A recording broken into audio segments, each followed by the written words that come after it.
Hello everyone. आज का जो हमारा क्वेश्चन है वो है explain consumer equilibrium with the help of indifference curve analysis. आज हम इस क्वेश्चन को समझेंगे। इस क्वेश्चन में सबसे पहले कंज्यूमर इक्विलिब्रियम का मीनिंग लिखना है कि consumer equilibrium refer to a situation in which a consumer with given price purchases such a combination of goods and services that give him maximum satisfaction and he is not willing to make any change in it। इसका मतलब ये है कि consumer उन goods services को choose करेगा जिनसे उनको मैक्सिमम सेटिस्फैक्शन मिले without any making change in its set in will. उसके बाद हम कंज्यूमर इक्विलिब्रियम की एजम्पशन लिखेंगे कि कंज्यूमर जो है उसको फुल नॉलेज है गुड्स के बारे में और कंज्यूमर जो है वो रेशनल होता है और वो मैक्सिमम सेटिस्फैक्शन चाहता है।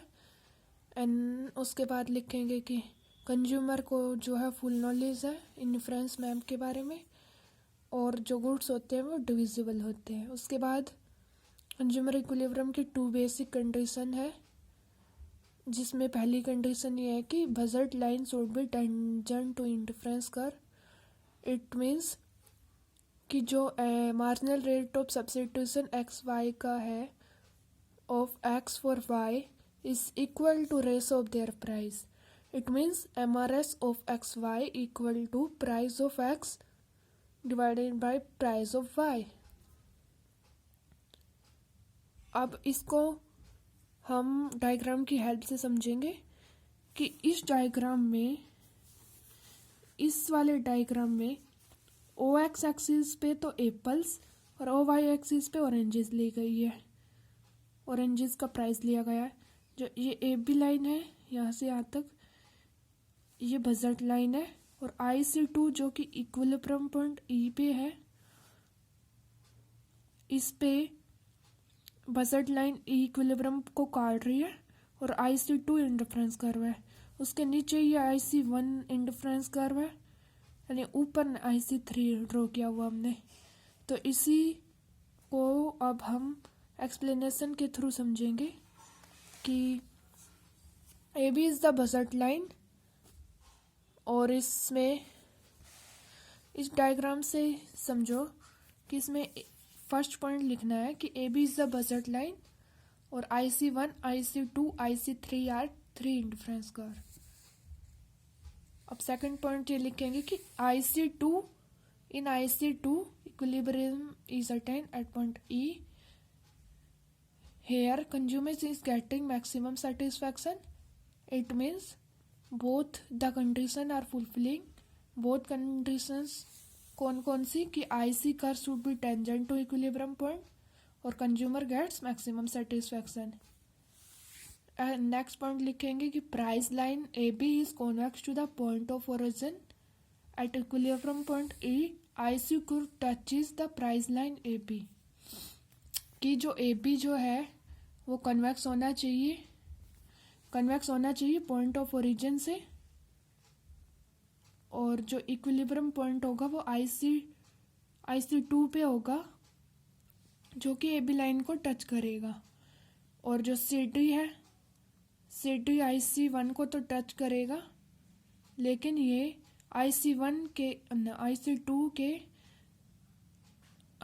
के कंपैरिजन में लोअर इंटरफेरेंस कर्व शो करेगा IC1 और IC3 जो बजट लाइन से बाहर है। So we will write that IC3 is out of budget line and it is not in equilibrium as it does not touches the AB line। उसके बाद ये लिखेंगे it is clear from the first condition that the price line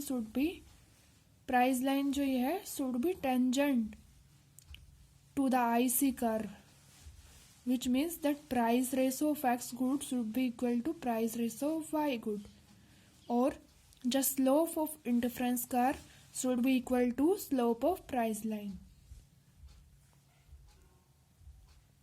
उसके बाद second जो condition है वो हमारे पास आती है कि indifference curve must be convex to the point of origin.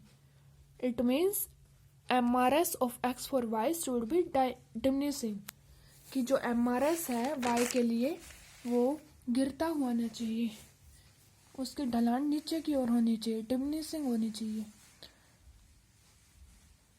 Here, if at the point of equilibrium E, indifference curve is concave to the point of origin, then it is not permanent equilibrium. कि अगर ये जो point concave है point of origin से, तो ये permanent equilibrium point नहीं है. आप इस डायग्राम को ध्यान से देखो. इस डायग्राम में ये जो है ये कॉन्केव अगर है तो ये परमानेंट इक्विलिब्रियम नहीं है. सेकंड कंडीशन ये है, ये पॉइंट ऑफ टेंजेंसी पे ई पॉइंट है, ए बी पे हमने प्राइस लाइन दी है, और IC1 ये इंडिफरेंस कर्व 1 है, और आर पॉइंट से ये इंडिफरेंस 2 ड्रॉ किया है to the concave to the origin. अब इसी को हम एक्सप्लेन करेंगे 5-6 लाइन में कि A B is the price line and IC1 and IC2 are two indifference curve. At point E, equilibrium slope of interference curve is equal to price line.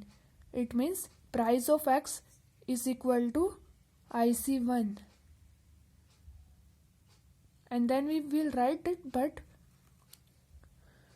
it is not permanent equilibrium because price line of AB MRS rate is not diminishing but increasing.